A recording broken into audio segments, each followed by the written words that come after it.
So, as far as contemporary issues are concerned, बहुत ही general overview पे हम जाएंगे about what nationalism and climate change respectively means. And nationalism में I'll also focus on the different types of nationalism and the various thinkers and their works. ये सारी चीजें जिससे objective type questions आने के like बहुत ज़्यादा chances है. And climate change में the main thing is that you won't be asked what climate change means or what its impact is, because that's something that is very generic. बचपन से पढ़ते आ रहे हो.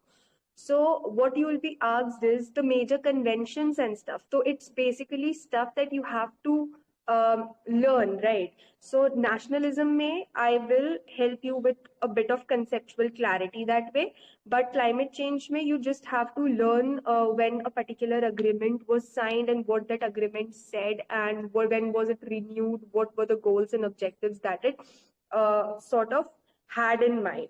ठीक है? So अगर हम सवाल की बात करें कि सेक्शन कितने सवाल आते हैं, तो टारगेट में आप 4 से 5 मैक्सिमम सवाल लेके चलो.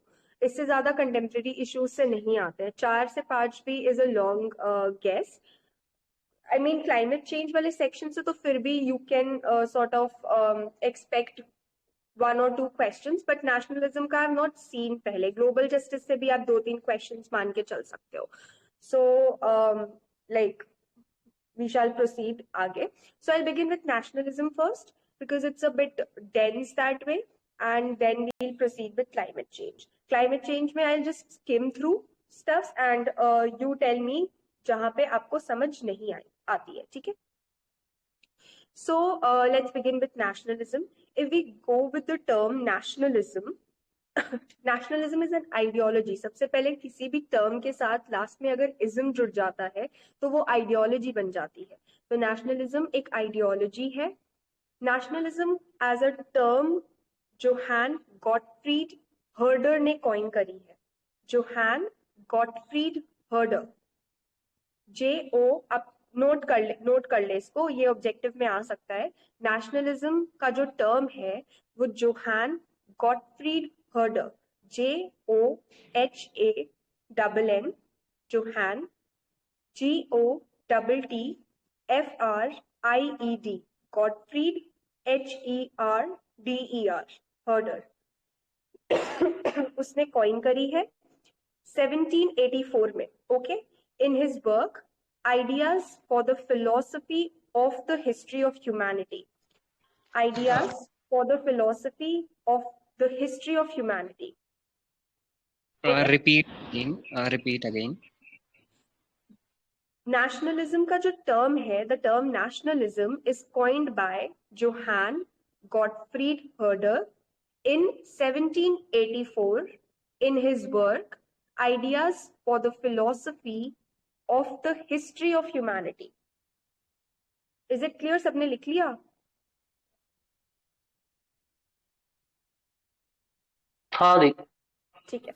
So सबसे पहले नेशनलिज्म एज अ कॉन्सेप्ट समझने से पहले हमें नेशन को समझना जरूरी है. So अगर हम नेशन की बात करें तो nation originated from the Latin word Nazi, NASCI, Nazi. Nation are complex phenomena that are shaped by a collection of factors. ठीक है? Culturally, a nation is a group of people bound together by common language, religion, history, and tradition.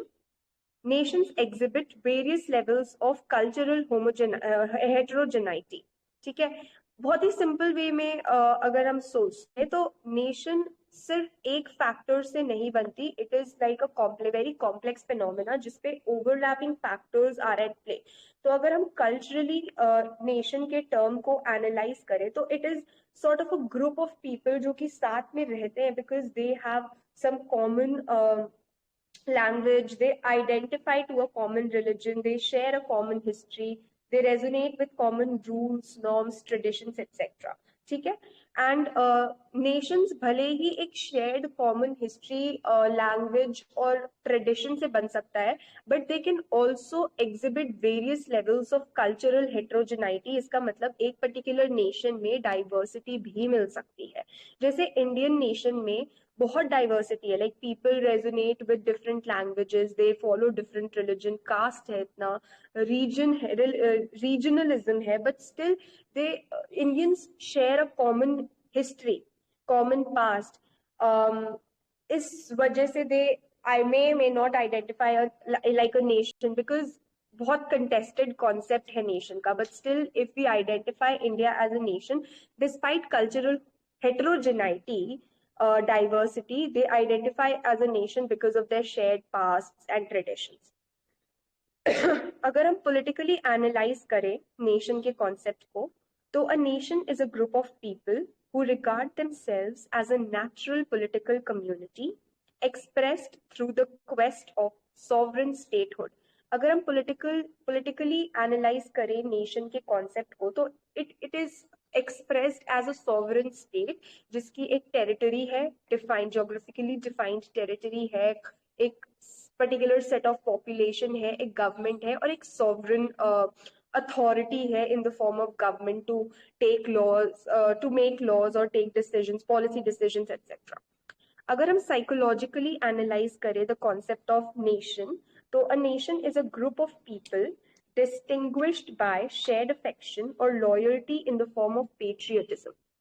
तो nationalism और patriotism का concept बहुत ही sync करता है, but then patriotism has a positive connotation, it denotes like a sense of belonging, a sense of pride, loyalty, respect and allegiance to a particular group of people.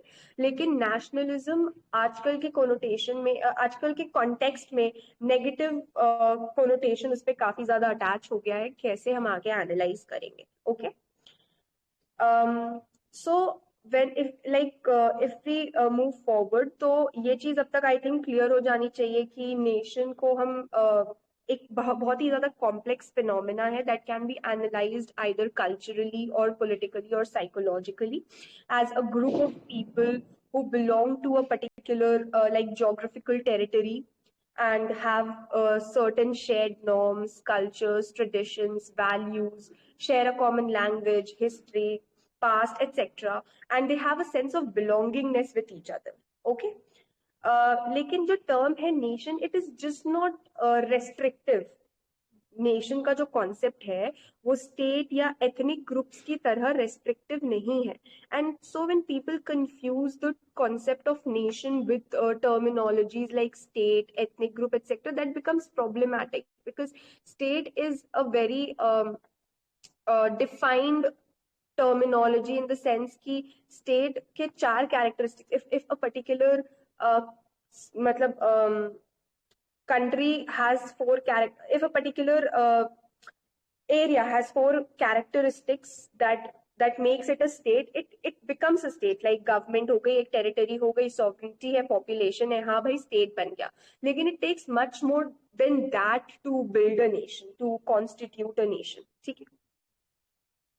So nations are a blend of both cultural and political factors, कैसे हमने ऊपर देख लिया है। Objectively, nations are cultural entities where people enjoy shared values, language, tradition, rules, norms, past, religion, etc. और ये जो factors है कि लोग एक shared rules, norms, traditions, values, behaviour, एक सेंस ऑफ बिलोंगिंगनेस है, all these factors shape the politics of nationalism. ठीक है। nationalist tensions in India is based on religious divisions. Like ये एक चीज, इसका एग्जाम्पल हो गया ये जो स्टेटमेंट मैंने अभी दी कि एक पर्टिकुलर नेशन में जो shared norms, religion, values, traditions, customs है, that gives rise to the politics of nationalism. इसका सबसे बड़ा एग्जाम्पल ये है कि nationalism in India is based on religious politics. Okay. So nation is a psycho-political construct, a distinctive political community. कैसे I have already like made a link to it, where individuals have a sense of resonance and belonging to each other. Okay. अब Nations को बहुत सारे thinkers different तरीके से analyse करते हैं. सम thinkers just analyze it culturally, some thinkers just analyze it as a political community, and some thinkers just analyze it as a psychopolitical construct.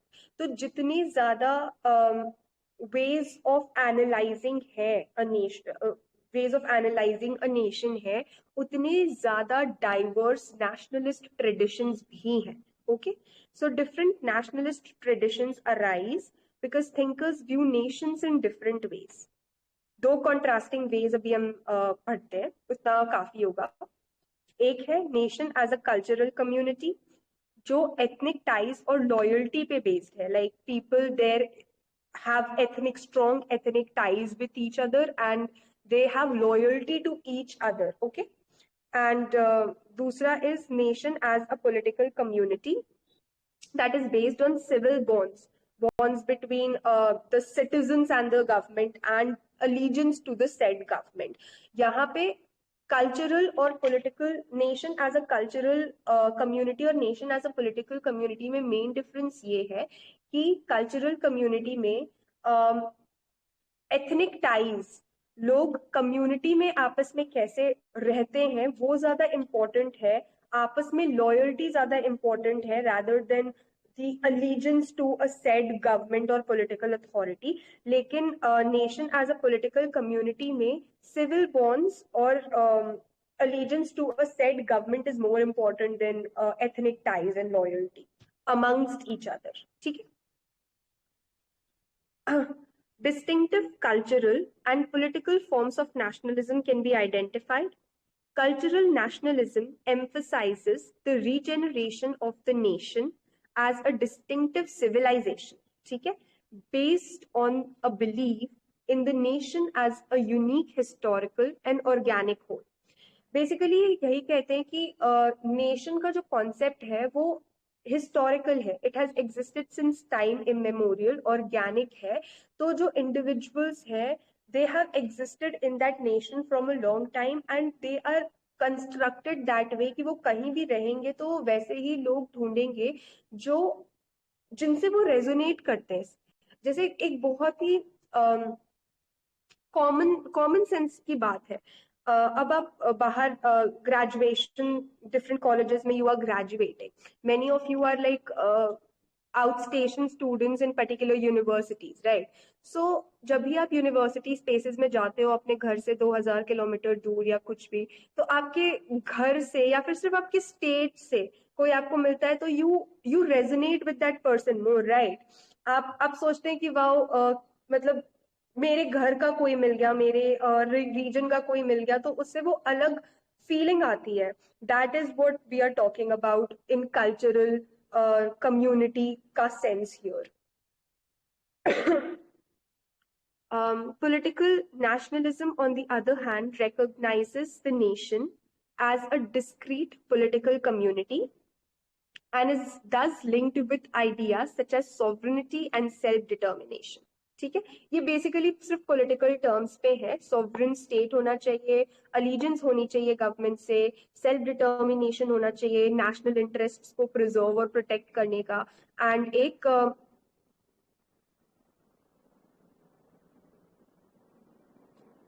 Government होनी चाहिए, सॉवरेन गवर्नमेंट होनी चाहिए जो कि रूल्स नॉर्म्स पॉलिसीज को formulate करने के लिए सॉवरेन डिसीजन दे सके. Just give me a second guys, okay?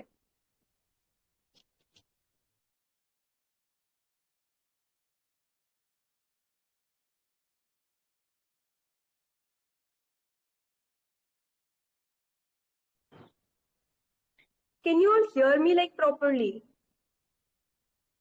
Yes, yes, yes. Yes, ma'am. Yes, Yes, ma'am. you are audible. Now, Connection isn't bad, right? No, all okay. Now it's fine. ठीक है, चलो proceed. Some political thinkers portray nationalism as a modern phenomenon. Anybody saying anything? Okay, ठीक है. Just a second, हाँ. Some political thinkers portray nationalism as a modern phenomena associated with industrialization and rise of democracy. कैसे हम आगे देखेंगे, सिर्फ आप statements को समझने की कोशिश करो.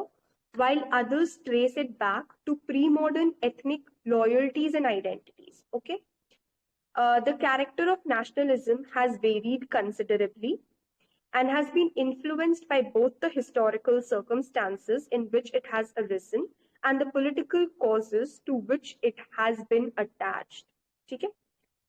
So basically मैंने आपको कहा था कि जैसे आप एक पर्टिकुलर नेशन को देखते हो, उसके एवोल्यूशन प्रोसेस को देखते हो, उसके बेसिस पे nationalist thinking, nationalist tradition emerge हुई है. एंड उसके बेसिस पे दो पर्टिकुलर नेशनलिस्ट ट्रेडिशन इमर्ज हुए हैं. Nation as a cultural community जो कि एथनिक टाइज और लॉयल्टी के पे बेस्ड है. So it sees nation as a organic, natural, pre modern phenomena जो कि टाइम इमेमोरियल से एग्जिस्ट करता था, प्री मॉडर्न है. And the other view sees nation as a political community which is a relatively modern phenomena based on civil bonds, allegiance, sovereign government, एक particular defined territory and stuff like that. Okay, but यहाँ पे Andrew Haywood यही कह रहा है, he is saying that no, nationalism is not just either of these things, it can be a mixture of both of these things. ठीक.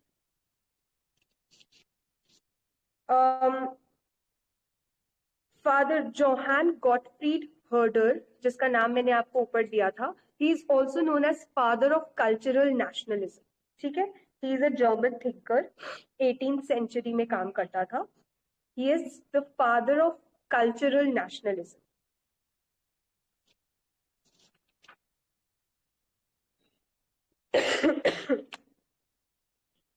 But Andrew Heywood also says कि ठीक है, कल्चरल नेशनलिज्म आपने बात तो कर ली. कल्चरल नेशनलिज्म की वो टाइम मेमोरियल से एग्जिस्ट करता था. प्री मॉडर्न सोसाइटी में कल्चरल नेशनलिज्म होते थे, लोगों में शेयर्ड बॉन्ड्स है, एथनिक टाइज और लॉयल्टी है that defines them. But cultural nationalism is sort of mystical. It is just like based on romantic notion of a nation rather than what actually happens in reality. ठीक है. फिर he gives example of some nationalist thinkers जो कि cultural community के जो notion है, nation as a cultural community को favour करते हैं. And examples of some nationalist thinkers who favour the notion of nation as a political community. Okay, so he mentions Ernest Gellner सबसे पहले.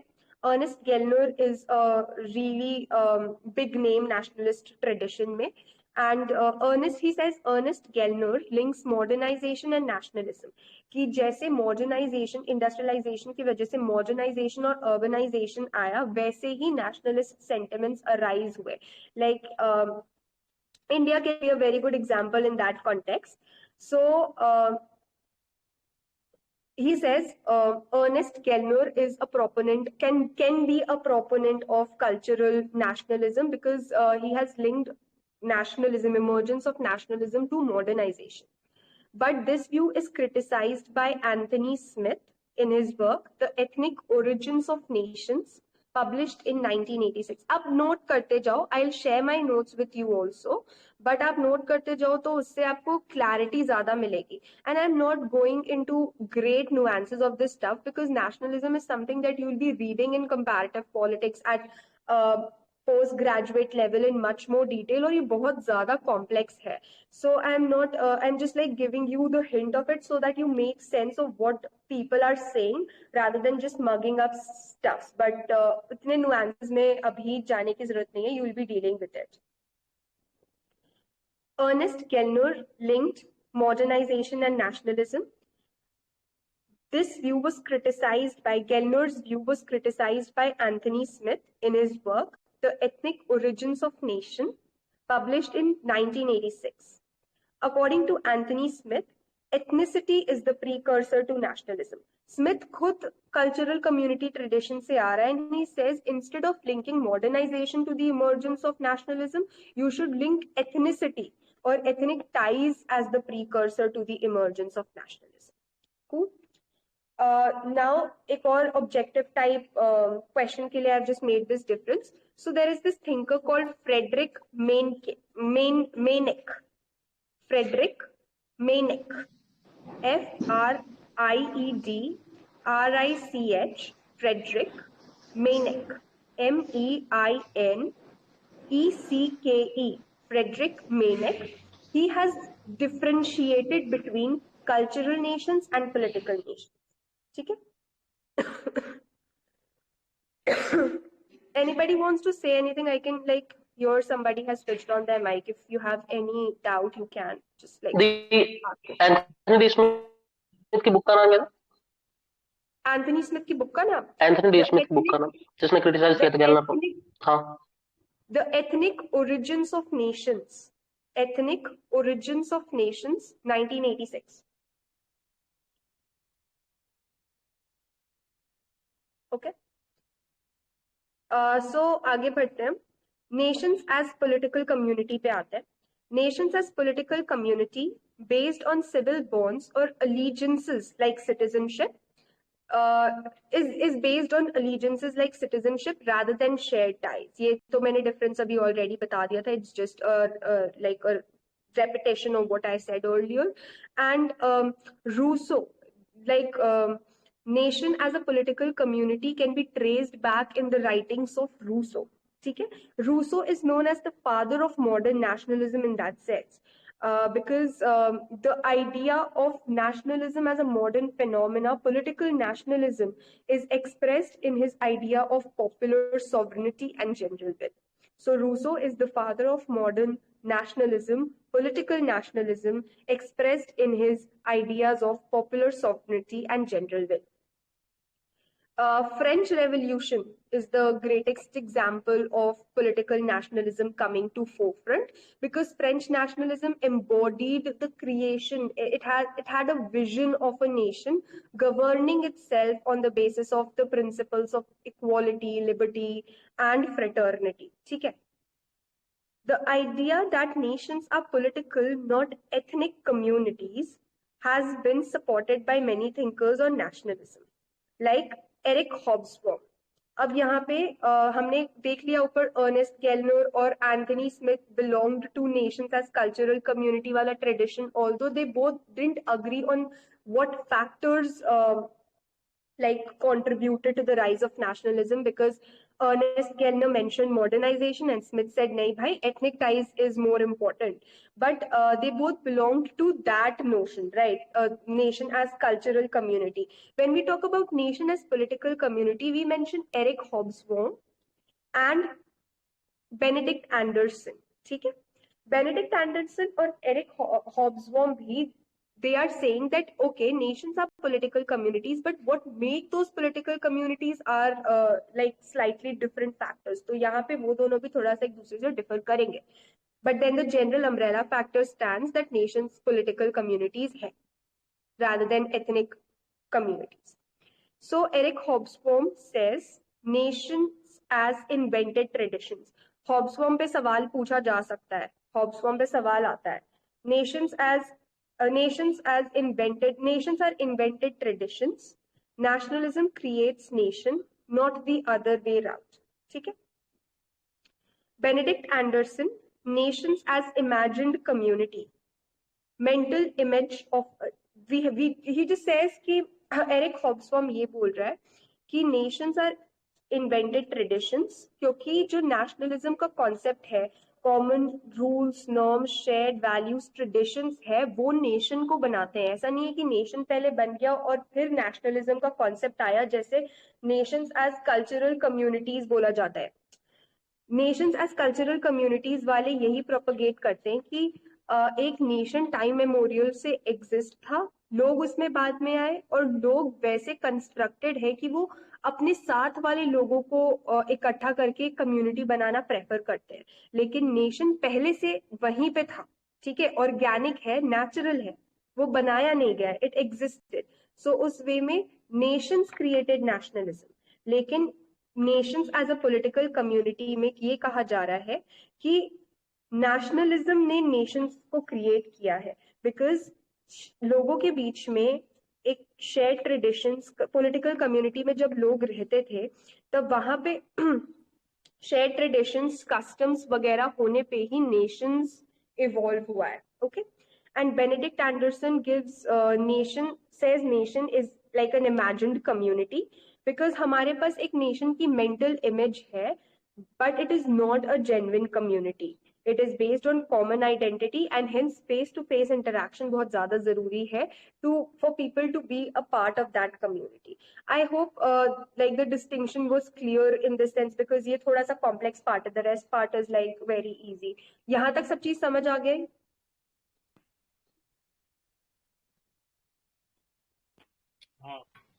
चलो, okay. Yes, ma'am. The Hobson and Benedict Anderson both included in cultural community. No.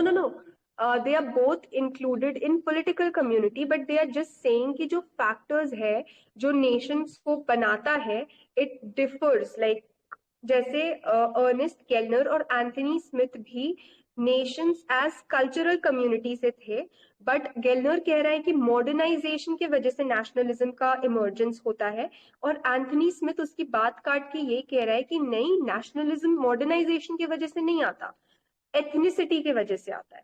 तो ये difference आया दोनों में, लेकिन वो दोनों नेशंस एज कल्चरल कम्युनिटी वाले थॉट को बिलोंग करते हैं. ठीक है.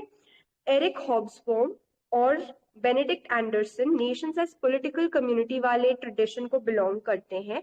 एंड एरिक हॉब्सबॉम ये कहता है कि नेशंस इन्वेंटेड ट्रेडिशंस से बनते हैं, shared norms, cultures, customs and etcetera. Nationalism को राइज देती है. It creates a feeling of nationalism that in turn creates a nation. और बेनेडिक्ट एंडरसन ये कह रहा है कि नेशंस कुछ नहीं है, वो इमेजिन्ड कम्युनिटी है, जेन्युइन कम्युनिटीज नहीं है. वहां पे लोग कॉमन आइडेंटिटी के थ्रू एग्जिस्ट करते हैं, and face to face interaction is there, we just have it in mind. ठीक है.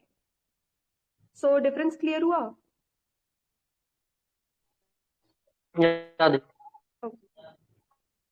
The notion of nation as invented or imagined communities has more in common with the Marxist belief.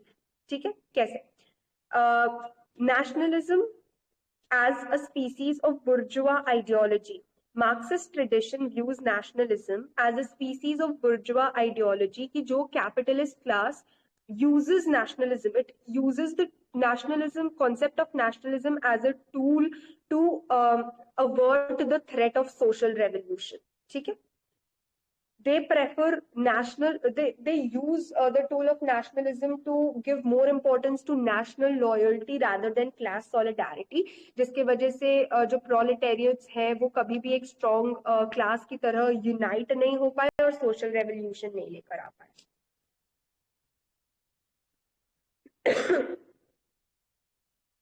So there is, as we have already seen, there is immense controversy that surrounds the idea of nationalism. बहुत ही controversial concept है. Nationalism एक particular tradition नहीं है, लोग भी चार अलग तरह की बातें बोल भी रहे. तो so on the one hand we can see nationalism as a very progressive और लिबरेटिंग फोर्स, लेकिन वहीं पे अगर हम दूसरी साइड देखने जाए तो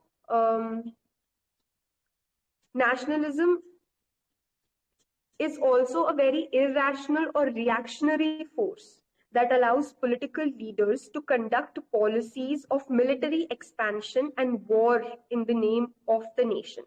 और जो दूसरा वे ऑफ नेशनलिज्म है, जो कि आजकल हम बहुत कॉमनली देखते हैं, it has given rise to xenophobia, bigotry, politics of hate and violence and etc. Okay. So it would be actually right to say that nationalism has multiple personality syndrome. And now if we move to varieties of political nationalism की चार varieties होती है: liberal nationalism, conservative nationalism, expansionist nationalism, and anti-colonial or post-colonial nationalism. Now we'll analyze all four in like a bit detail. So सबसे पहले हम liberal nationalism पे आए. तो liberal nationalism is like the classical European nationalism, जो western nationalism का concept हम हर जगह सुनते आए हैं, पढ़ते आए हैं. टैगोर में आप लोगों ने पढ़ा होगा ग्रेजुएशन में. So liberal nationalism is precisely that cultural European or Western notion of nationalism that we'll talk about. Its origins can be traced back to the French Revolution. Okay, and अगर हम कुछ proponents की बात करें, if I'm just like taking names of those proponents so that you just have it in mind and you can link them later. Woodrow Wilson, Simon Bolivar, Giuseppe Mazzini. Giuseppe Mazzini is the prophet of Italian unification. ठीक है? All these thinkers, proponents of liberal nationalism, link nation with sovereignty. Sovereignty उनके लिए बहुत important है. Sovereignty बहुत important है. एक national interest, national self determination होना बहुत important है because उनका ultimate goal nation building है. And yeah, so liberal nationalism basically. Anybody said anything? So liberal nationalism.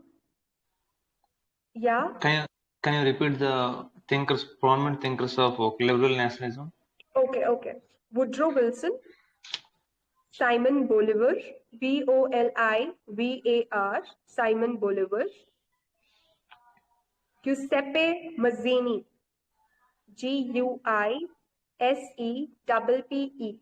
Giuseppe Mazzini, Mazzini. Thank you, Giuseppe Mazzini is known as prophet of Italian unification. Just keep these stuffs in mind. ऐसा नहीं आपको रट के जाना है, लेकिन फिर भी पूछ लिया तो just keep these in mind. And if we just like throw some keywords liberal nationalism से related, तो it is like liberal nationalist link sovereignty with nation. एक nation तभी होगा जब वो sovereign है. There should be a commitment to national self-determination, national preservation, national interest का preservation should be the main goal. और state building, nation building, state building का main aim होता है उनको. There is an emphasis on universalism, human rights, काफी liberal society जो हम सुनते आ रहे हैं, पढ़ते आ रहे हैं, ठीक है. But Andrew Haywood has said कि ये जो liberal nationalism का notion है, it seems to be very progressive. ठीक है, लेकिन आजकल के टाइम पे it has rebounded in the form of xenophobia, Italian fundamentalism और कोलोनियलिज्म भी यहीं से आया था. तो लिबरल नेशनलिज्म सिर्फ देखने सुनने में प्रोग्रेसिव है, it is very problematic if you like just take a deep look into it. Next coming the next type of nationalism that we'll deal with is conservative nationalism. Conservative nationalism liberal nationalism के बाद आया है, and conservative nationalists view nationalism as a subversive creed, कि ऐसा nationalism जो लोगों को subvert करे. Okay, because conservative nationalists believe in social cohesion, कि society में traditions बहुत ज़्यादा important है, unity maintained होनी चाहिए based on those shared values, traditions, norms, etc. They value tradition a lot. Okay, and public order maintained होनी चाहिए based on sentiments of national patriotism.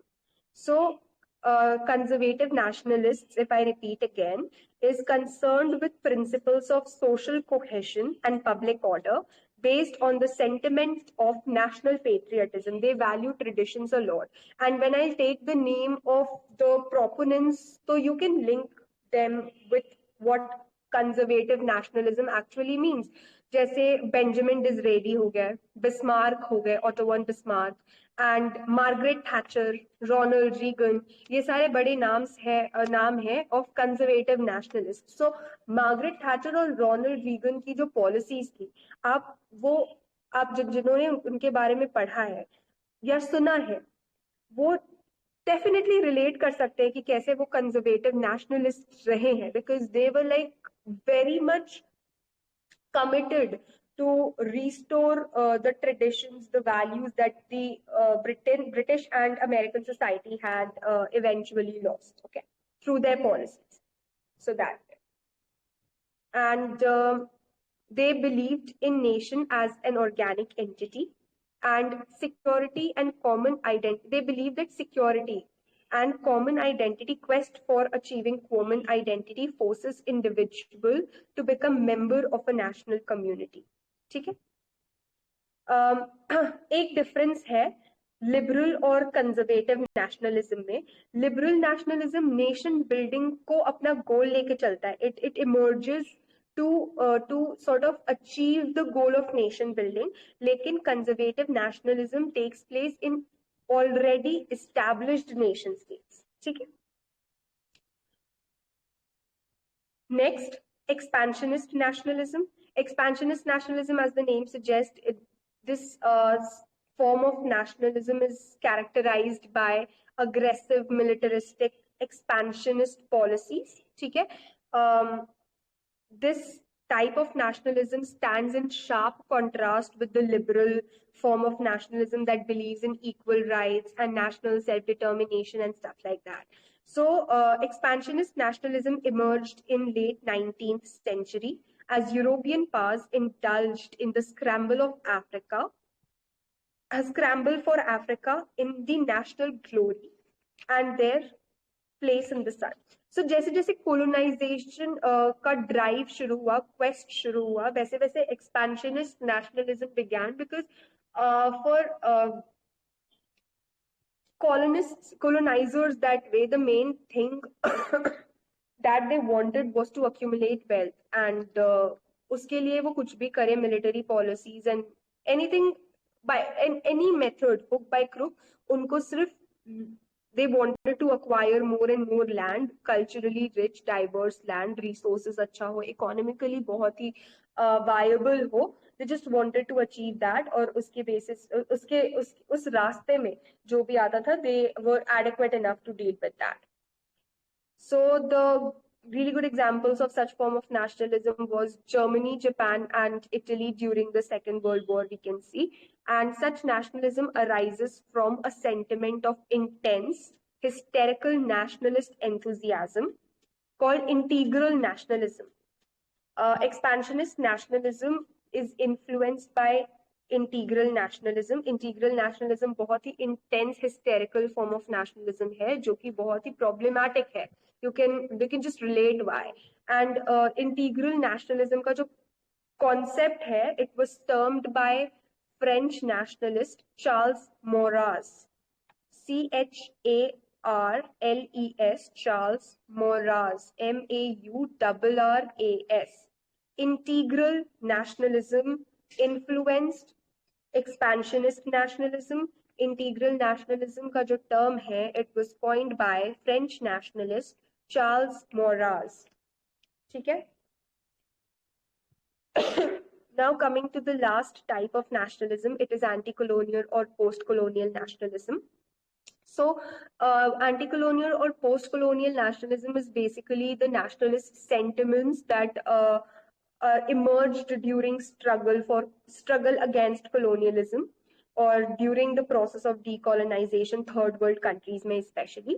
And such a type of nationalist understanding was heavily influenced by the liberal nationalist understanding and its goal of nation state building. ठीक है. Yeah. India in 1947, China in 1949 is a really good example of anti-colonial, post-colonial nationalist tradition. अब एक बहुत ही major distinction है between liberal and anti-colonial nationalist tradition, because liberal tradition is like the classical European Western tradition, and anti-colonial or post-colonial nationalism is like Indian model of nationalism, we can say. So जिन्होंने टैगोर पढ़ा है, I think most of you have done that. So you would know that Rabindranath Tagore was a very had a very strong critique of Western type of nationalism. He said Western जो concept है Western nationalism का, वो evil है, isolated communities build करता है, it is the reason for the outbreak of wars and revolutions, it disintegrates empires and stuff like that. So he didn't really want कि वैसा western nationalism का concept India में आए. He didn't really want the people in India to follow that model of Western nationalism. So there is an Indian model of nationalism whose prophet is Sri Aurobindo. Sri Aurobindo is the prophet of Indian nationalism. So जो Indian nationalism का model है, it is civic nationalism. ठीक है, civic nationalism with emphasis on political allegiances based on a vision of a community of equal citizens, allowing for significant levels of ethnic and cultural diversity. So Indian model of nationalism is civic nationalism, जो कि political allegiance पे focus करता है, based on a vision of a community जहाँ पे citizens equal है, diversity भी है, both on ethnic and cultural grounds. Okay. I think, हाँ. So on the basis of these planes, आपको ये चीज समझ आ गई होगी कि European sort of nationalism is not also suited. आप अडॉप्ट करने की बात तो बात की आएगी, लेकिन European model of western nationalism not suited to serve a country like India, because India जो इतना कल्चरली डाइवर्स है, it is a very heterogeneous culturally rich countries. और जो लोगों की शेयर्ड अंडरस्टैंडिंग्स है, नॉर्म्स है, कल्चर्स है, ट्रेडिशंस है, वो इतने डाइवर्स है. उनका जो पॉइंट ऑफ कनेक्टिविटी है वो उनका शेयर्ड पास्ट है. तो एक सेपरेट नेशनलिस्ट थिंकिंग उनकी नीड्स को यहाँ सूट करेगी, rather than like what would suit the interest of people in like very culturally heterogeneous nation like America or Western European nations. ठीक है. I think this is it. हाँ, so concluding point में I just want to mention this कि जो concept of nationalism है उसके implications बहुत ही wide है and it is contradictory. ठीक है, because it ranges from liberalism to fascism. अगर हम liberal nationalism में देखें तो वो बहुत ही strong liberal nation की बात कर रहा है जो कि western European nation से resonate करती है. वहीं if we look at expansionist nationalism, so it just casually ranged to fascism just like that. So nationalism has far reaching implications and self contradictory implications. वो एक जगह पे national independence, nation building की बात भी कर रहा है, कहीं दूसरे जगह पे imperial expansion की भी. So like नेशनलिज्म को किस कोनोटेशन में हम समझते हैं और प्रोपगेट करते हैं, ये चीज बहुत ज्यादा जरूरी है समझनी, rather than just like blindly following what has been the mainstream understanding of nationalism propagated by major groups or academia or stuff like that in that way. So nationalism यहीं पे मैं रैप करती हूँ. अगर किसी को कुछ नहीं समझ आया हो, if somebody has like any questions, you can just like ask me and then we will move to climate change.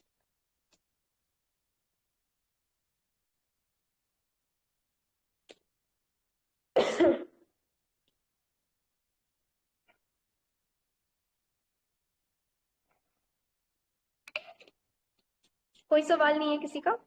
समझ आ गई सबको? मेरा एक है. हाँ जी. हाँ, नेशनलिज्म के फाउंडर कौन थे मैडम? वो लिख नहीं पाया मैं.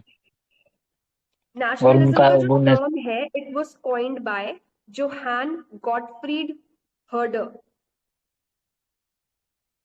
आप ऐसे फाउंडर नहीं बोल सकते हो, ठीक है? The term was coined by Johann Gottfried Herder in his work Ideas for the Philosophy of the History of Humanity, 1784. He is father of cultural nationalism. Hello ma'am. हाँ जी. अपने कंजर्वेटिव नेशनलिज्म में Benjamin after second name last name क्या है? क्या sorry, Benjamin के बाद क्या बोला? डिसरेली, DISRAELI, बेंजामिन डिसरेली पूरा नाम है उनका. उसके बाद मैंने कहा था Otto von Bismarck, he is a conservative thinker.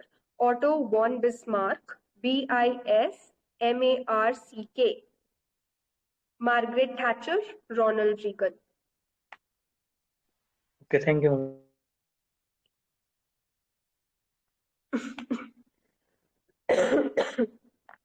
Anything else? कोई और सवाल है आपके पास? बाद में आया, बाद में भी पूछ सकते हो। मैं क्लाइमेट चेंज पे लाइक अब आना चाहती हूँ.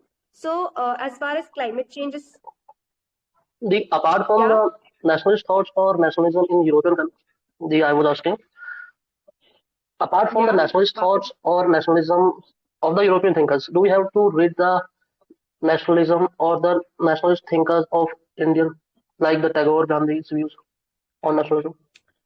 see, the syllabus doesn't really say like or say some anything or define the scope कि आपको कितना पढ़ना है, क्या पढ़ना है. सिर्फ नेशनलिज्म लिखा हुआ है. ठीक है, तो मैंने थोड़ा थोड़ा सब कुछ कवर कर लिया ऑब्जेक्टिव पॉइंट ऑफ व्यू से. और क्योंकि मैंने टैगोर की बात इसीलिए करी because Tagore is a thinker that is covered in UGC syllabus, right? तो टैगोर ऐसे भी आपका सिलेबस में है, नेशनलिज्म भी आपका सिलेबस में है. तो I just mentioned the argument that Tagore gave against western nationalism की आपको पता होना चाहिए कि हाँ, वो बहुत बड़ा क्रिटिक था वेस्टर्न नेशनलिज्म का. So that way. उसके बाद इंडियन नेशनलिज्म में श्री औरबिंदो प्रोफेट था, he was the Indian model of nationalism. So ये छोटी छोटी चीजें हैं जो कि स्कोप डिफाइन नहीं होने की वजह से बहुत बार मिस हो जाती है. So I just casually mention that. I don't think इससे ज्यादा आपको जरूरत पड़ेगी, बट जितनी छोटी छोटी चीजें आपको जहां से मिल सके उतना पढ़ लीजिए, क्योंकि ऑब्जेक्टिव पेपर्स में कई बार चीजों का स्कोप डिफाइन नहीं होता. आपने ग्रेजुएशन में कुछ एक हद तक ही पढ़ी है, लेकिन हो सकता है उस पर्टिकुलर टॉपिक के भी अंदर के अंदर से कुछ एक ऑब्जेक्टिव चुन के दे दिया जाए. डरने की बात नहीं. I am not scaring you guys off. I am just saying that prepare as much as you can and just don't take stress about it. It will go great.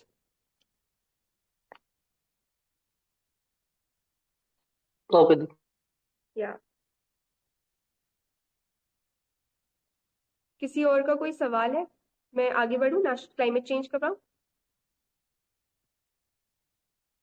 Yes. yes, yes. Yes. Yes, please. Okay, ठीक है, great. So coming to climate change, climate change is something that we already know like a lot about. Climate change के nuances पे मुझे जाने की जरूरत नहीं है, but just to establish a connectivity as to what climate change means and what are its impact, और climate change को tackle करना आजकल इतना ज्यादा जरूरी क्यों हो गया है. I'll just take 5 to 10 minutes to deal with that fact, and then we'll just come to the major conventions and agreements that has taken place to deal with the issue of climate change at the international level. So as far as questions are concerned इस section से, तो ये सिर्फ agreements पे question पूछते हैं कि कौन सा agreement कब आया था, कौन से agreement का क्या goal था, and if it was repealed or stuff like that ki headquarter with what convention took place place at which place. Okay, so stuff questions like that.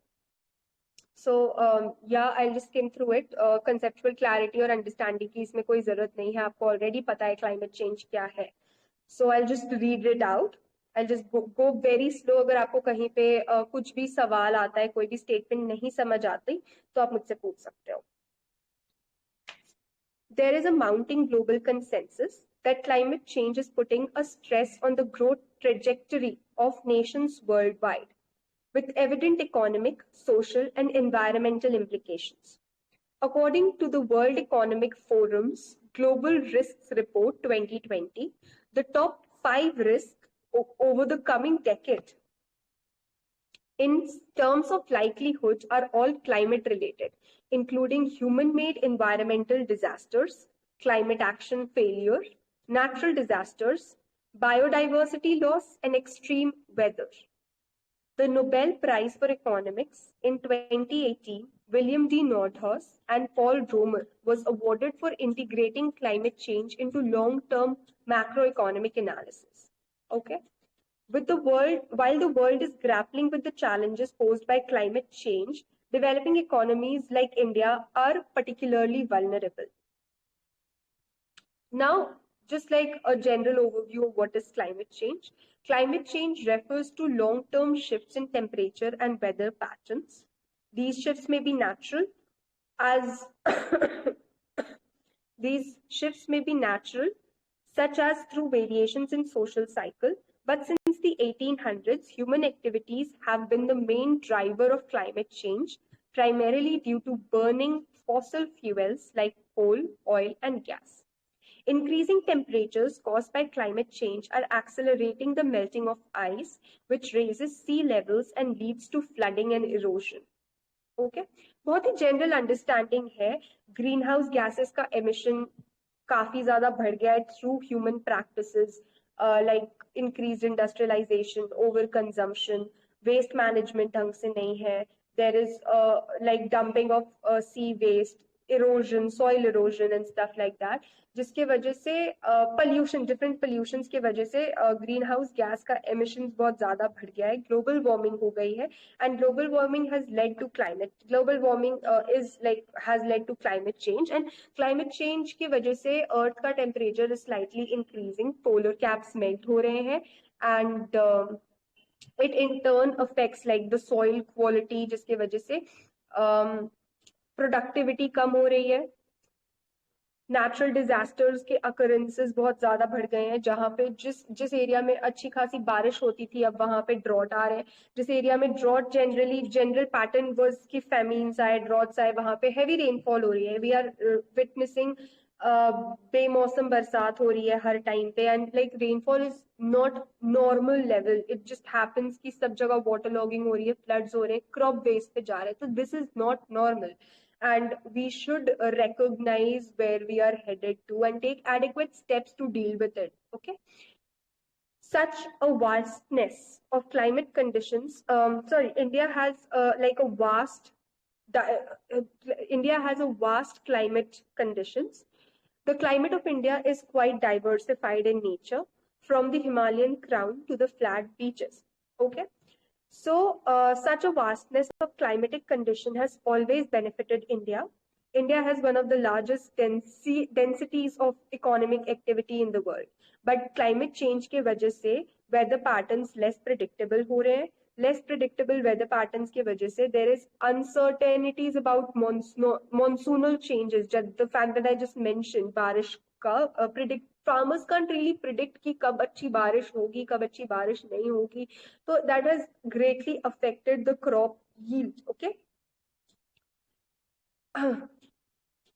Then energy crisis हो गया है there is an impact on infrastructure so all of these are interrelated and it's adversely affecting human life the quality of life has reduced diseases का risk है and there are a lot of other stuffs like the normal Delhi का air quality इतना severe रहता है that it is directly affecting our lungs affecting our health like the life expectancy has reduced so much and people are really rigged on medications right from when they are in their late 20s so this is not healthy and we should recognize it's not too late we should recognize that it is a very big problem and we should like take steps to mitigate it अभी proper पिछले कुछ सालों में climate change और global warming को बहुत ही seriously लिया जाना शुरू हो चुका है and that is like a really good there have been multiple steps that has been taken internationally and even nationally like आजकल if you have analyzed the budget तो green उतना ज्यादा allocation नहीं था but green funds side किए जाने लगे हैं there are a lot of policies that has been sort of implemented by government of India or state governments to deal with the pollution problems and to tackle the issue of global warming and climate change. So we are not really focusing on the national issues here because major international issues or conventions पे national efforts or conventions पे ही questions ज़्यादा आते हैं. So if we are talking about international environmental conventions, what does international environmental conditions really mean? So an international environmental convention is a legally binding agreement negotiated among governments to take action together to combat or mitigate a global environmental threat. ठीक है.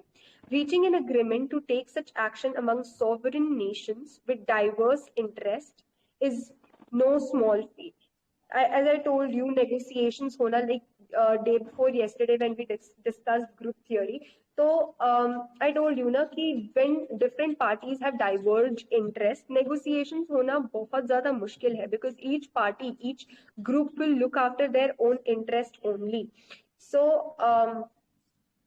similar stuff is happening at an international level where every nation on the platform negotiating on the platform is like thinking about their interest only, the cost that they will incur, the amount of pollution that they are sort of contributing to, and उसके basis पे कोई भी common convention होना कोई छोटी बात नहीं है. Okay, there was one question last class कि group theory किसने दी थी? It was David Truman and Robert Dahl. David Truman and Robert Dahl had contributed a lot to group theory, but group theory का origin उन दोनों के काम में हुआ था कि नहीं, इसका कोई evidence नहीं है, but they have contributed a lot to group theory.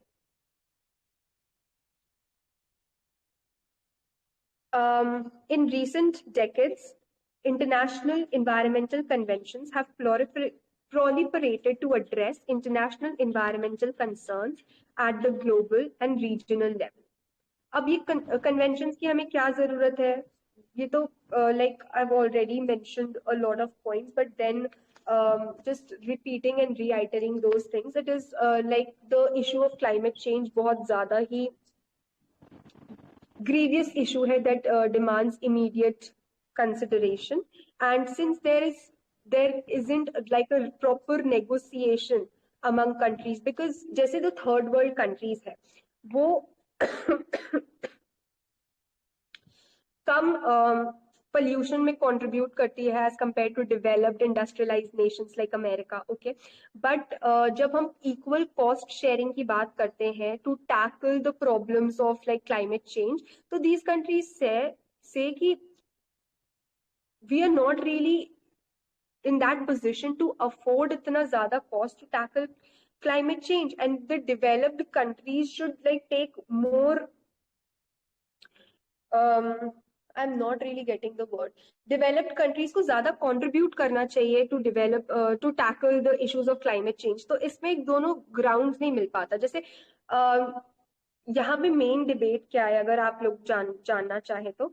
So global north और ग्लोबल साउथ का मेन क्लाइमेट चेंज के इशू पे डिबेट यही चल रहा है कि जो कॉस्ट की बात आ रही है वो कॉस्ट की बात ऐसे आ रही है कि कॉस्ट डिवाइड किसने कितना ज्यादा पोल्यूशन किया है उस हिसाब से होगा.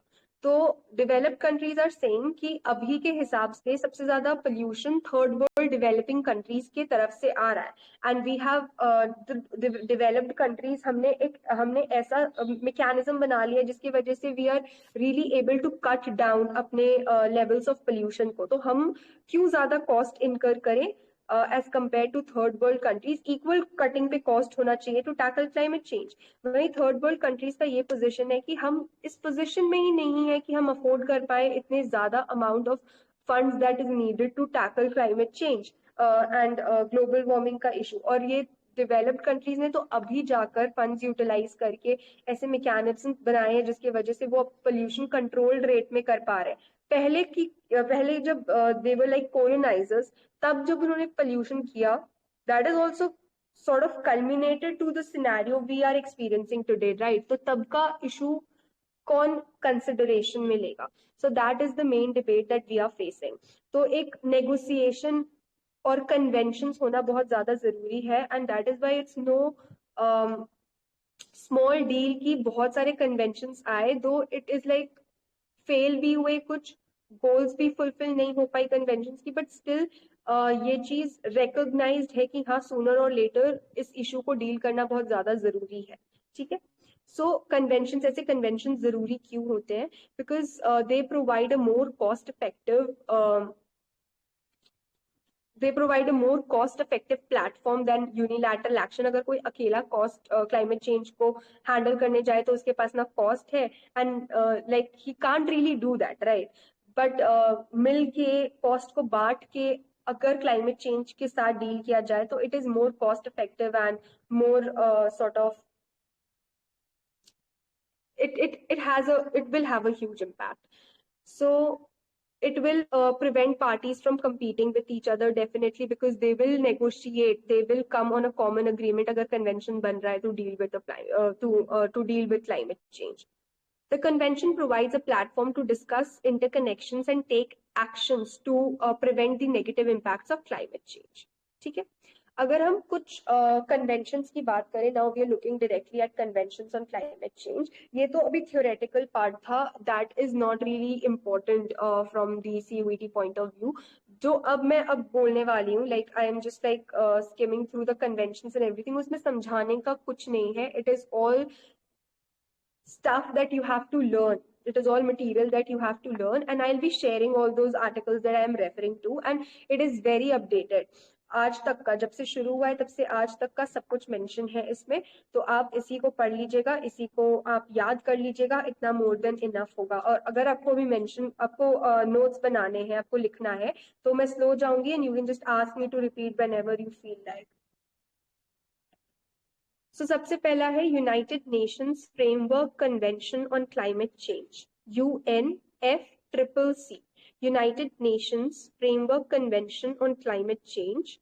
It was signed in 1992 at the United Nations Conference on Environment and Development, also known as the Earth Summit, the Rio Summit, or the Rio Conference. Okay. India is among the select few countries to have hosted the conference of all three Rio Conventions on climate change, UNFCCC, biodiversity and land, United Nations Convention to combat desertification. I'll share all these stuff. The UNFCCC entered into force in 1994 and has been ratified by 197 countries. It is the parent treaty of the 2015 Paris Agreement. It is also the parent treaty of the 1997 Kyoto Protocol. The United Nations Framework Convention on Climate Change Secretariat is the United Nations entity tasked with supporting the global response to the threat of climate change. It is located in Bonn, Germany. The objective is to achieve stabilization of greenhouse gas concentration in the atmosphere at a level that would prevent dangerous repercussions within a time frame, so as to allow ecosystems to adapt naturally and attain sustainable development. So when, as we'll proceed now, so you will see कि जो पुराने summits थे, वो काफी natural way में they just aimed to reduce greenhouse gas emissions and stuff like that. They just wanted to like reduce and deal with climate change at a very natural pace. ठीक है. लेकिन जैसे जैसे समय बढ़ा, जैसे जैसे it became evident that no, this is getting worse, वैसे वैसे diverse arenas में focus जाने लगा, which we will see when we deal with sustainable development goals, कि कैसे diverse arenas में we have to tackle human activities to prevent and climate change and deal with the issue of climate change. Now moving to Kyoto Protocol. The Kyoto Protocol is an international agreement linked to the United Framework Convention on Climate Change, which commits its parties by setting internationally binding emission reduction targets. They sort of decided to reduce their emission and reduce their greenhouse gas emissions, और उन्होंने target set किया था for the reduction in emission. The Kyoto Protocol was adopted in Kyoto, Japan in 1997, entered into force in 2005.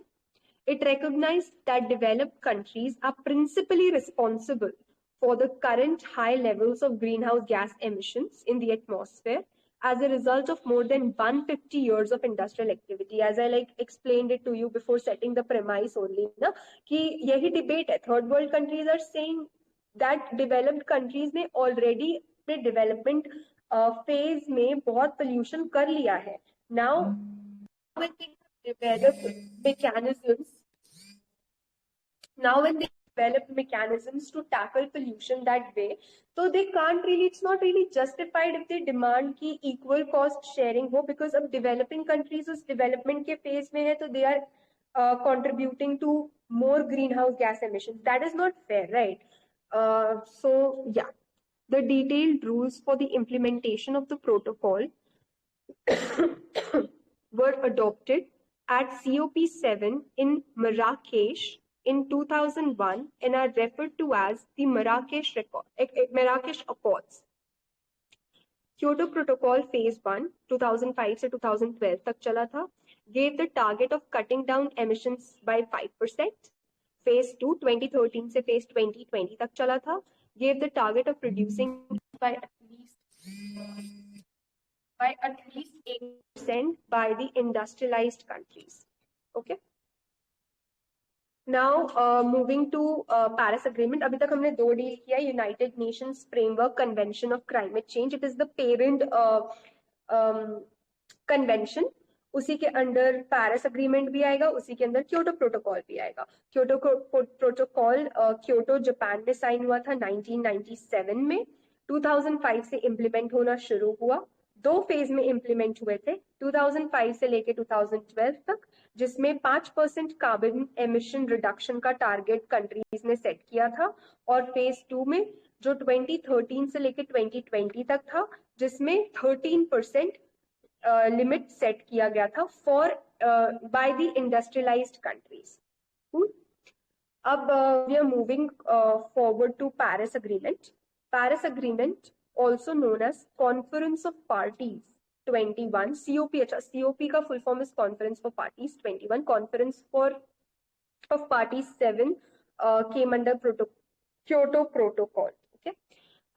Paris Agreement, also known as the Conference of Parties 21 or COP 21, is a landmark environmental accord that was adopted in 2015 to address climate change and its negative impacts. It replaced Kyoto Protocol, which was an earlier agreement to deal with climate change. It aims to reduce global greenhouse gas emissions in an effort to limit the global temperature increase in this century to well below 2% above pre-industrial levels, while pursuing means to limit the increase to 1.5 degrees Celsius by 2100. It includes addressing the financial losses vulnerable countries face from climate impacts such as extreme weather, raising money to help developing countries adapt to climate change and transition to clean energy.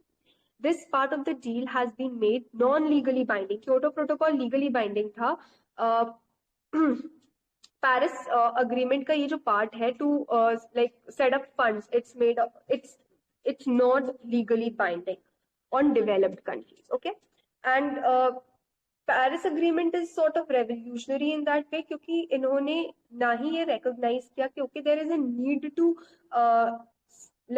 reduce the rise in temperature that we are facing because of global warming, but it also recognized कि हाँ natural disaster की वजह से developing countries or underdeveloped countries are really in a state of flux. Okay.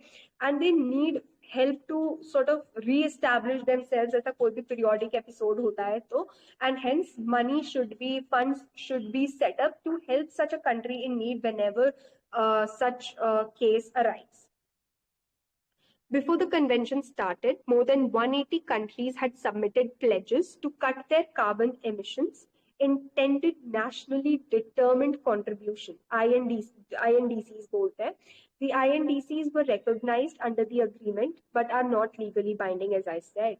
India also reaffirmed its INDC commitments, meeting the goals under the agreement in order to combat climate change. Now moving forward to United Nations Conference on Environment and Development, UNCED, United Nations Conference on Environment and Development, also known as the Earth Summit, was held in Rio de Janeiro, Brazil from 3 to 14 June 1992. This global conference was held on the occasion of the 20th anniversary of the first Human Environment Conference in Stockholm, Sweden in 1972. The conference highlighted how different social, economic, and environmental factors are interdependent and evolve together, and success in one sector requires action in other sectors to be sustained over time. Like I said ना कि जैसे जैसे आप देखोगे कि agreements बढ़ रहा है तो initially they just focused on reduction of greenhouse gas emissions. फिर एक दो चीजें और they recognize. तो जैसे जैसे it is getting worse, the issue is getting worse, they are diversifying the ways in which they can tackle the issues. Okay. The primary objective of Rio Earth Summit was to produce a broad agenda and a new blueprint for international action on environment and development issues. Rio de Janeiro Rio Summit से environment sustainability sustainable development के concept को देखा जाने लगा कि हाँ भाई development जरूरी है because the importance of development उस समय न्यू लिबरलिज्म और globalisation LPG policies was in the background so ये चीज आप देख सकते हो कि development was emphasised on a lot development के बिना कुछ नहीं हो सकता but then development has to be achieved sustainably आप डेवलपमेंट कर लो लेकिन you are not really looking after the environment, so it would adversely impact you only after a certain point of time. So sustainable development करना बहुत ज्यादा जरूरी है कि हाँ आपका development हो रहा है and you are not really harming the planet. Okay. The primary objective of the Rio Earth Summit was to produce a broad agenda and a new blueprint for international action on environmental and development issues that would help guide international cooperation and development policy in the 21st century. The summit concluded that the concepts of sustainable development was an attainable goal for all the people of the world, regardless of whether they are at a local, national, regional, or international level. The results of the conference were the following documents: the Framework Convention on Climate Change, UNFCCC, the Convention on Biological Diversity, the Statement on Forest Principles, Rio Declaration, and Agenda 21. Coming to UN World Summit, the 2005 UN World Summit, which took place at United Nations headquarters in New York, brought more than 170 heads of state and government. At the summit, world leaders agreed to intervene on a variety of fronts to address major global issues. Governments made strong commitments to achieving the development goals set out in the Millennium Declaration by 2015, Millennium Development Goals, pledging an additional $50 billion per year fund set ho raha hai to fight poverty, determined to find innovative sources of development finance as well as additional measures to ensure long-term debt sustainability. So यहाँ पे sustainable development की बात हो रही है. They are also setting up funds to help countries in need and they are like setting targets to reduce carbon emissions or to achieve development goals by 2015. Okay. They also declared themselves firmly committed to trade liberalization and pledged to work diligently to implement the development aspects of Doha work. I told you, liberalism, neoliberalism was in the background. They recognized कि आप development को तो you can't really backseat आप नहीं दे सकते. You can't really give it a backseat. You have to focus on development because that is something which is very practical to do. But then you can't really just focus on development and not really care about the environment. You have to do both simultaneously, and that is how sustainable development goals emerged. Initially, it was like in Millennium Development Goals, but Millennium Development Goals 2015 तक के agenda को लेकर चल रहा था कि 2015 तक we had to like meet these target sets, जो नहीं हुआ, जिसकी वजह से Sustainable Development Goals आया, SDGs. So what SDGs is? SDG is the latest climate change पे जो convention है. So the Sustainable Development Goals are a set of 17 global goals adopted by the United Nations member states in 2015 as a part of the 2030 Agenda for Sustainable Development. The Sustainable Development Goals aim to address pressing global challenges including poverty, equality, climate change, environmental degradation, and social injustice. They provide a framework for action and serve as a universal call to action to achieve a more sustainable and equitable world by the year 2013. 17 developmental goals हैं. interconnected goals हैं which address economic, social, environmental dimensions of sustainable development. Overall development होना चाहिए लेकिन sustainable development होना चाहिए. They provide a shared vision for governments, businesses, civil society and individuals to work together and take action towards a more sustainable and inclusive future. So I think ये conventions आपका major सब कुछ deal कर लेता है. If I just repeat all the conventions that happened एक बार, तो it was United Nations Framework Convention on Climate Change सबसे पहले. Skimming through it again, just wait a second. On climate change सबसे पहले हुआ था 1990 sorry Stockholm Convention सबसे पहले हुआ था 1972 में. Okay, it was the first human जो convention हुआ था, it was Stockholm, Sweden में. It was the first human environment conference. Okay, in 1972 उसके 20th anniversary पे United Nations conference on environment and development हुआ रियो डी जेनेरियो पे, जिसको अर्थ summit भी बोलते हैं. That is in 1992. उसका रिजल्ट था United Nations Framework Convention on climate change.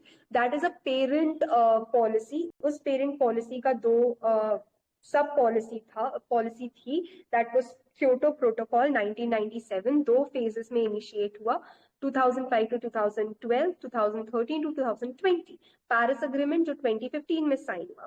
And फिर एक है यूएन वर्ल्ड समिट जो 2005 में हुआ था, जिसमें मिलेनियम डेवलपमेंट गोल्स आए to achieve set of goals for millennium development, sustainable development by 2015, but it was not a success, जिसकी वजह से 2015 में sustainable development goals, 17 sustainable development goals to be achieved by 2030 set किया गया. Did any of that made sense, और सिर्फ सिर के ऊपर से पार हुआ? Was I too fast? और ना बहुत अच्छा है. Okay. So that is it. I think this is more than enough. I'll share the articles with you. इससे ज़्यादा नहीं पूछते हैं वो. And if I find anything else, something more on climate change, so I'll share that on the group as well. If anyone has any doubt on anything, you can just ask me. Means इसमें से main convention he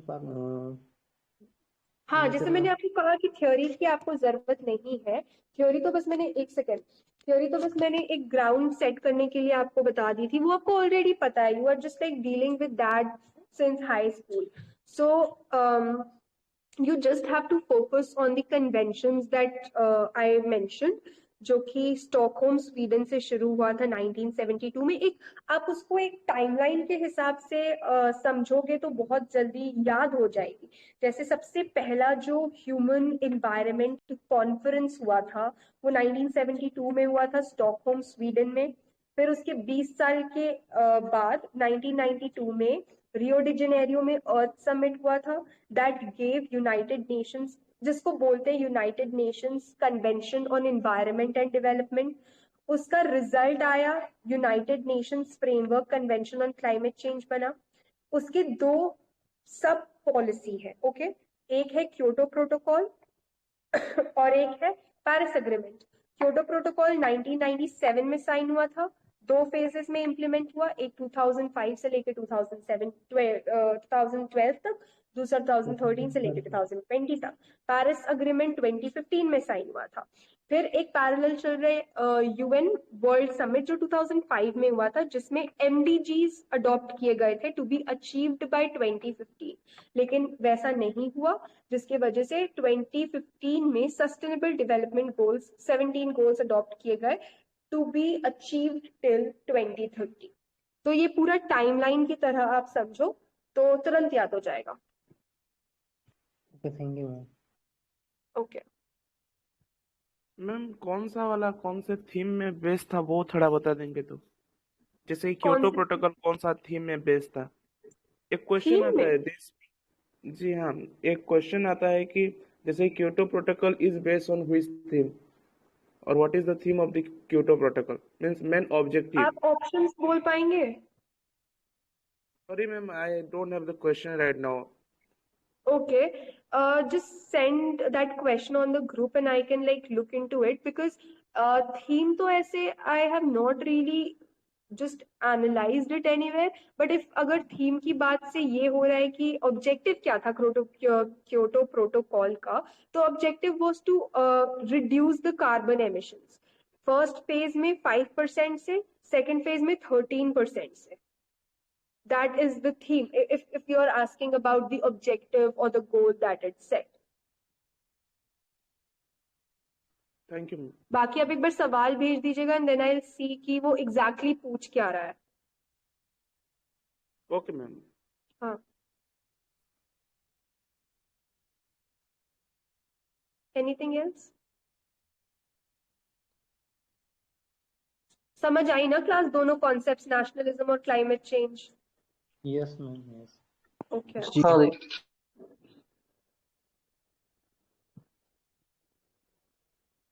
Anything else? Do you want to say anything else? कुछ बोलना है, कुछ पूछना है, कुछ भी जनरल, जरूरी नहीं है क्लाइमेट चेंज या फिर नेशनलिज्म पे कुछ पूछना हो. अगर पेपर से रिलेटेड, एग्जाम से रिलेटेड कोई सवाल हो तो भी पूछ सकते हो आप.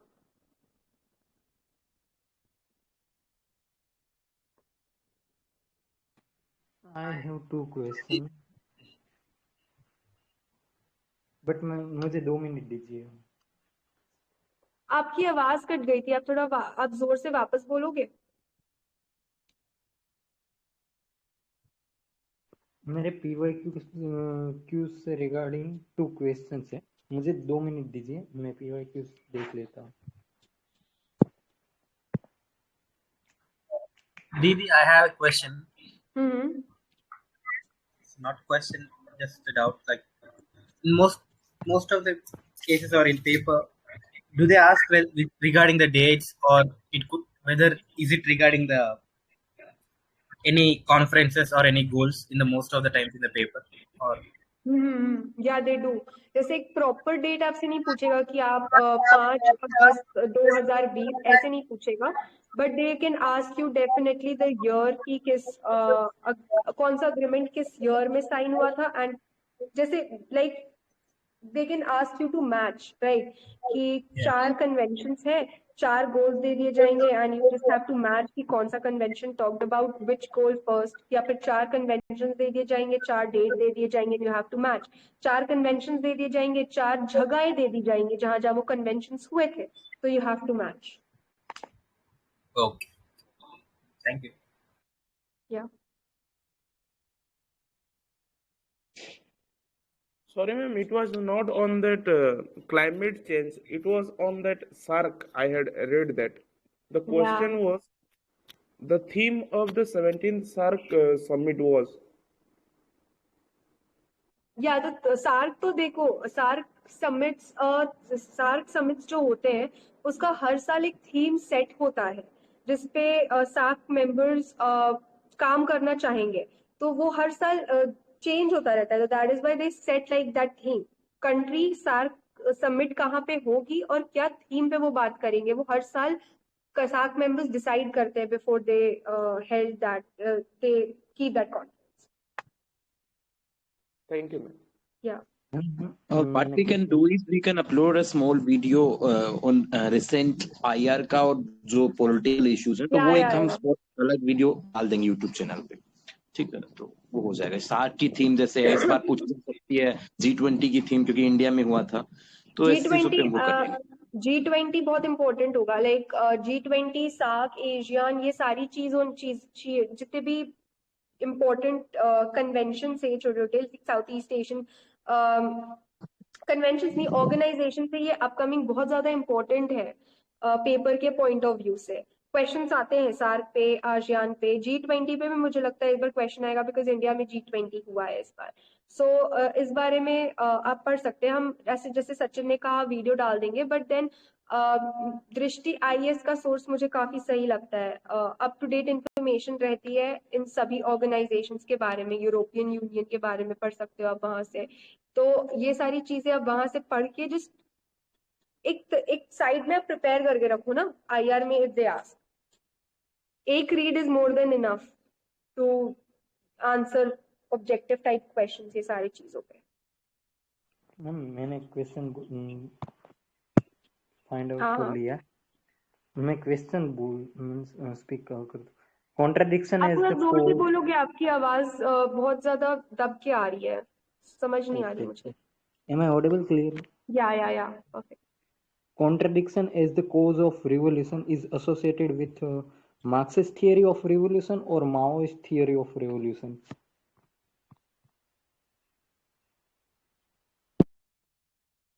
What is the question? Contradiction, Can you repeat? Contradictions बोला ना आपने? Yes, yes.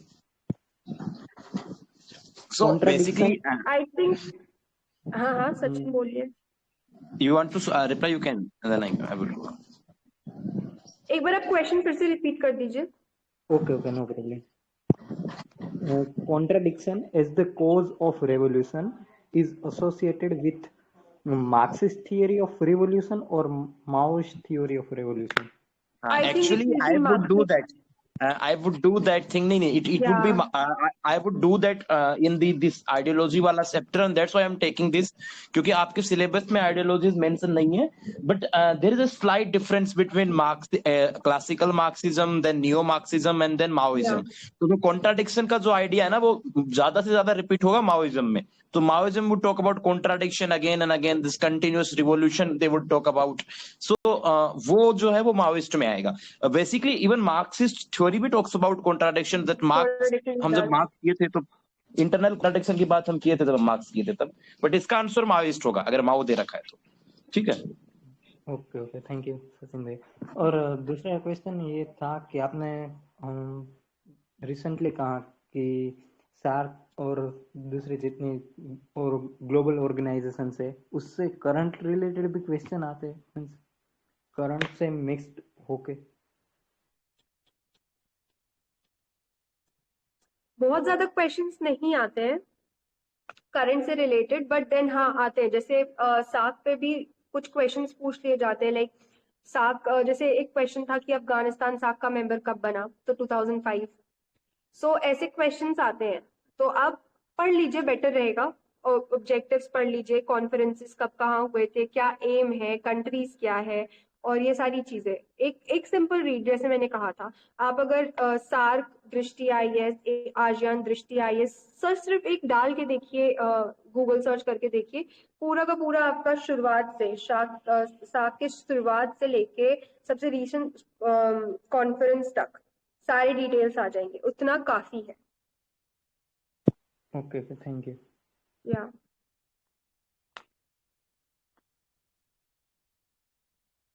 Anything else?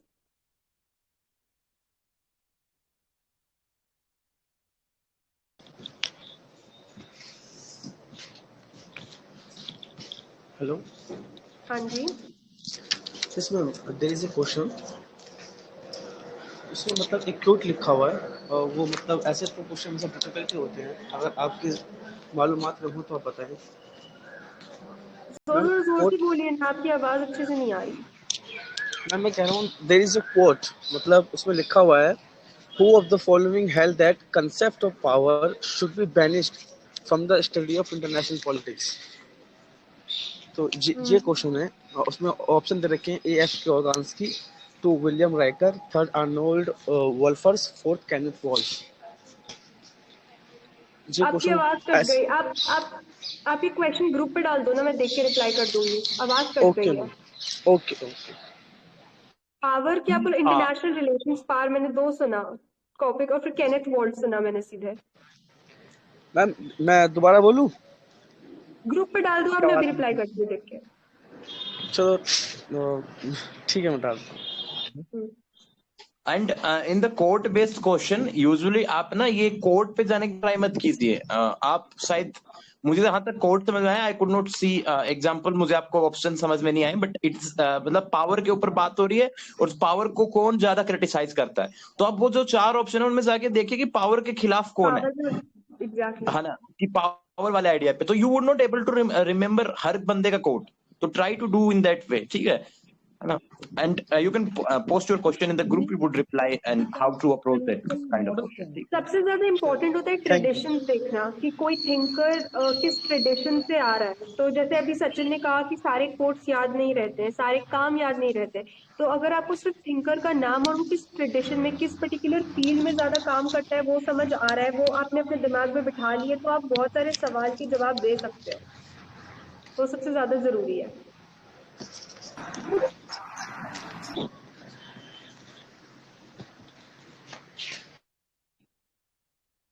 कुछ और, एनीथिंग एल्स? हेलो दीदी, एक क्वेश्चन है। अटॉर्नी जनरल ऑफ इंडिया जो है वो उनका appointment president under his hand and seal करते हैं क्या? President under attorney general of India जो है ना, उनको मीन्स अपॉइंटमेंट जो है प्रेसिडेंट अपने मीन्स सील एंड हैंड से मीन्स करते हैं क्या? सिग्नेचर एंड जो ये मोहर होता है उससे। Appointment What is the hand and seal? Hand and seal का मतलब क्या है? Warrant under his hand and president ही तो appoint ledger and seal principles means I think वो करना चाहता है। Actually, जब hand and seal का मतलब ये है कि the president is the final authority. There is no तो if CAG it is directly written into the constitution कि CAG is the final जो CAG है उसका final authority to appointment is president, तो वो hand and seal हो गया।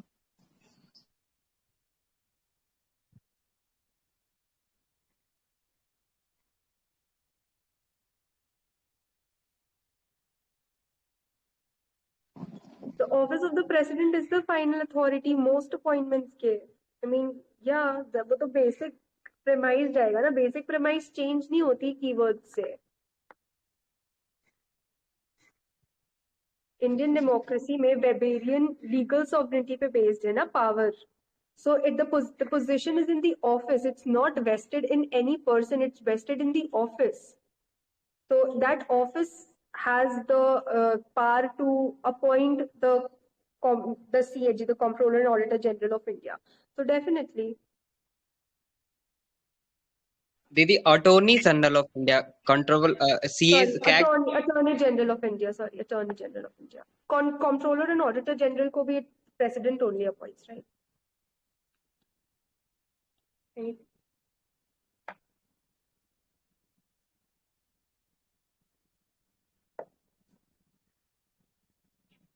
Hello ma'am.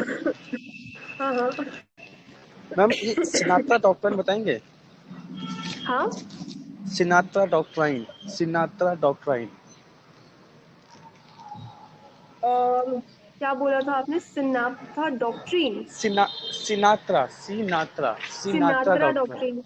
I'll Yes, just check it. Take a second. I had sent something yesterday only about NCERT का कुछ मैंने डाला था. Have you gone through that? Where did you read Sinatra doctrine? I know the answer, but had you gone through that post? Who had asked this question? I just want to ask. I think, sir, it was in BSU 2015. I had sent that thing. I think I had sent in the group. Please go through that. ठीक है. Who was the Sinatra and what is his doctrine? What is it to do with the Gorbachev and the Soviet era and what is its role in the Chinese? So I had sent that NCERT का मैंने Gorbachev के ऊपर भेजा है. I think इसमें mention होना चाहिए.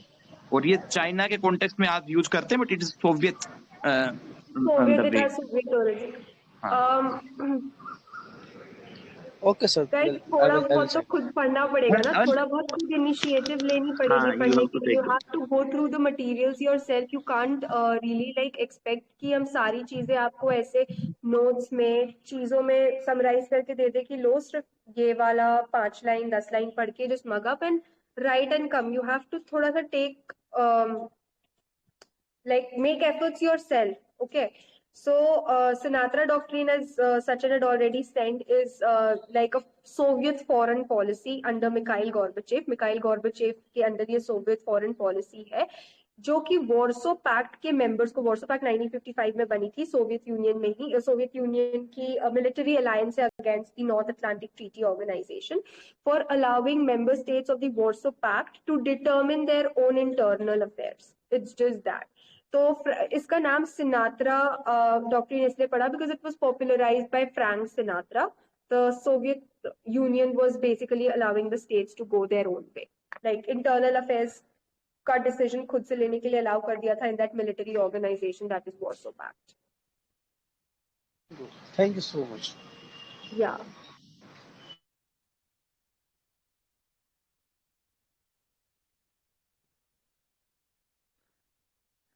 Anything else? कोई क्वेश्चन ऐसा है तो आप ग्रुप पे पोस्ट कर दो, ग्रुप पे हम जवाब दे देंगे उसका. बट खुद भी थोड़ा सा रिसर्च करने की, एक्स्ट्रा चीजें पढ़ने की कोशिश आपको करनी ही पड़ेगी.